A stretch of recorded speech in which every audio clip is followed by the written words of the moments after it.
Hello, artists! Today we will be working with Model Magic clay, which is different than the earthenware clay we have used in the past.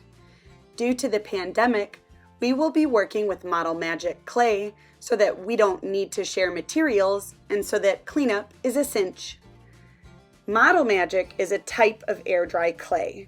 It is lightweight, smooth, and will not stick to surfaces. It will dry out at normal room temperature in about 24 hours. You can add color with marker or paint while the clay is wet or dry. Hello, artists! Today we will create a sculpture based on a simple pinch pot or small bowl that we create out of Model Magic. You've practiced making pinch pots in past years. Now you'll be able to do more complex work using this simple technique as just a starting point. The materials you will need for our Model Magic sculpting unit include 1 package of Model Magic clay, some assorted crafting materials, a pair of scissors, and some materials to add texture or to draw on the surface of your clay, such as toothpicks, marker caps, and a fork. Model Magic clay and crafting materials were sent home in the art supply kit for all virtual students.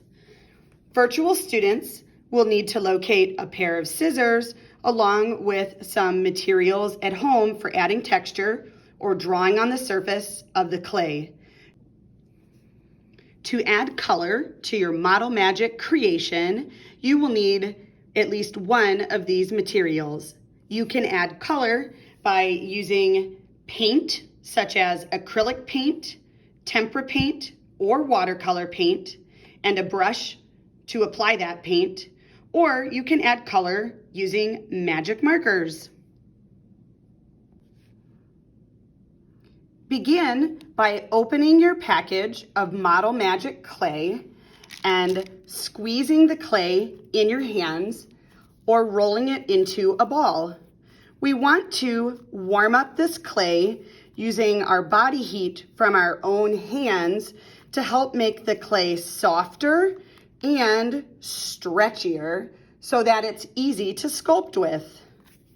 Today, your own hands will be your main sculpting tool.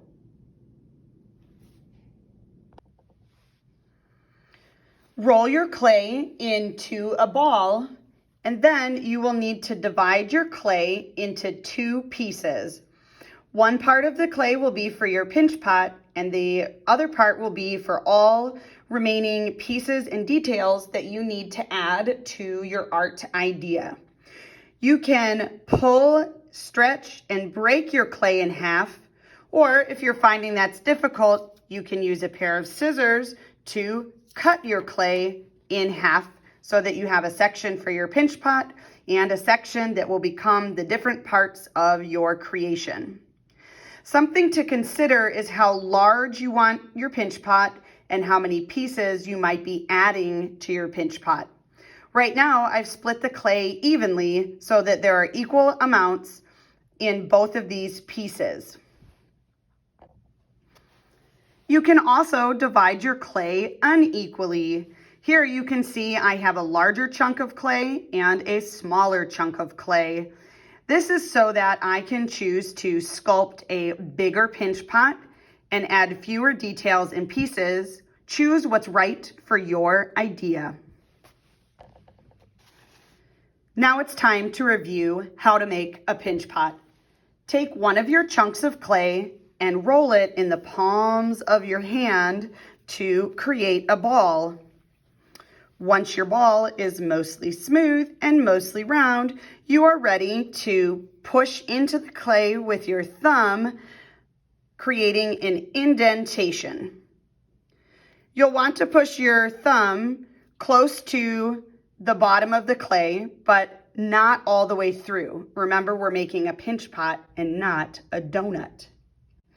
After you've punched this hole into your clay, you're going to turn one hand into a crabby claw keeping in mind that we will only be pinching the clay and never our neighbor. Insert your thumb into the hole and then gently pinch and turn your pinch pot. Work your way all the way around the rim. This part here is called the rim. You can choose the size of your pinch pot, so you will continue to pinch and turn all the way around, and also make sure that you're pinching at the bottom a little bit so that your base or bottom of the pinch pot is not too thick. When it's ready, you can choose to work with your pinch pot facing up, design something with the pinch pot upside down, or turn the pinch pot sideways to sculpt your idea. Now that your pinch pot is complete, decide what you will add to this pinch pot to create your sculpture. What details and parts will you need to create out of the remaining clay? There are 5 techniques that you can use to add pieces to your sculpture. You could roll your clay into a ball or a sphere by placing it in the palm of your hand and rolling it between both hands until you have a smooth ball or sphere. You can make a coil with your clay and then arrange this coil into a shape or design to add detail to your Model Magic creation. To make a coil, we'll be working with the palms of our hands. The palm begins just above the wrist and ends just before your fingers. This is the flattest part of your hand. To make your coil, place the clay in your hand and then roll it like a hot dog.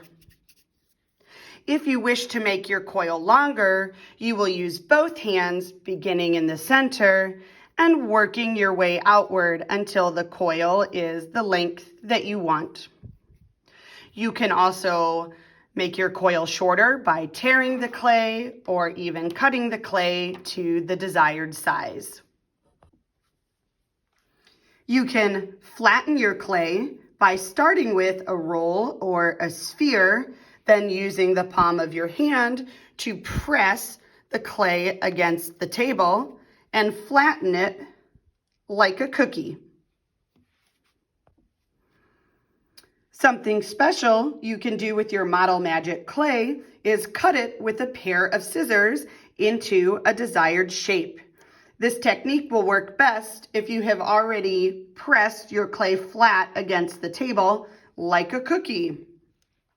Then you take your scissors and cut it into the shape that you choose. You can then squish any of the remaining scraps back together and use it elsewhere in your creation. Finally, you can add texture or details to your clay using some simple tools located around the art lab or that can be easily found in your home or daycare setting. Marker caps make a great circular stamp that you can press into the clay to add pattern or details to your artwork. You can use the pointy end of a toothpick to draw into your clay or even poke small holes as texture or pattern in your artwork.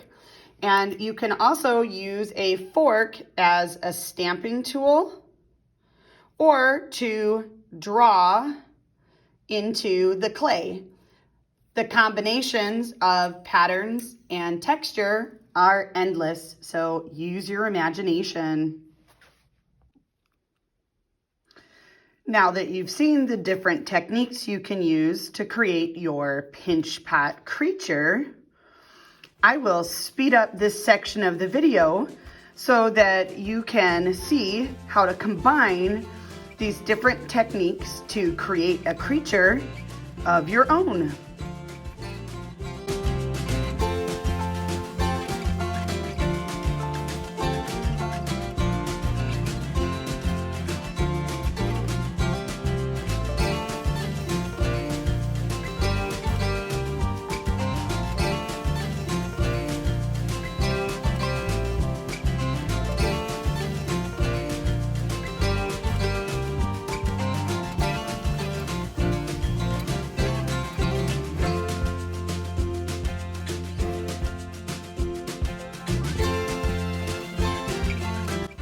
And there you have it, artist. Here is my finished imaginary creature made out of a pinch pot.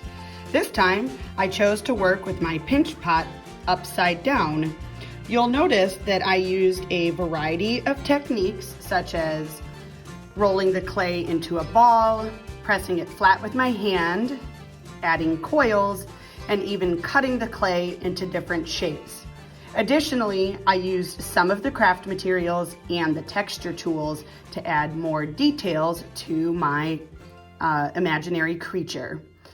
Now it's time for you to go create your own Model Magic creature. I hope you enjoy.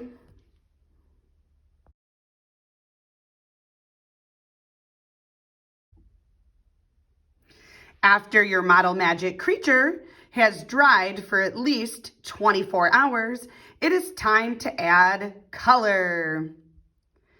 In-person hybrid students will be working with Magic Marker only due to some time limits we have with cleaning up and sanitizing materials.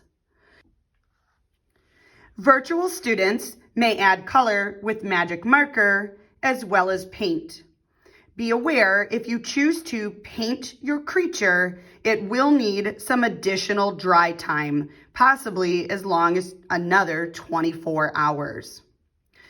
To color your Model Magic creature with marker, you will simply select a color and then draw or color directly on the clay like this.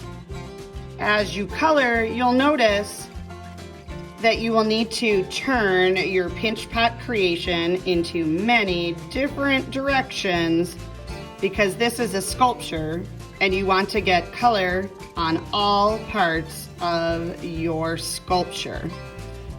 Work slowly and carefully. Also, try to keep your fingers away from areas that were recently colored with marker so that you do not end up with rainbow fingers that then spread color to parts of your sculpture you did not want it.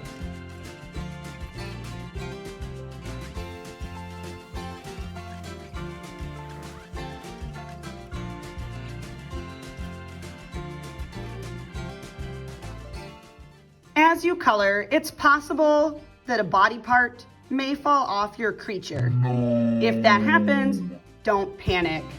Most damaged parts of your sculpture can simply be repaired with glue when you are all done coloring.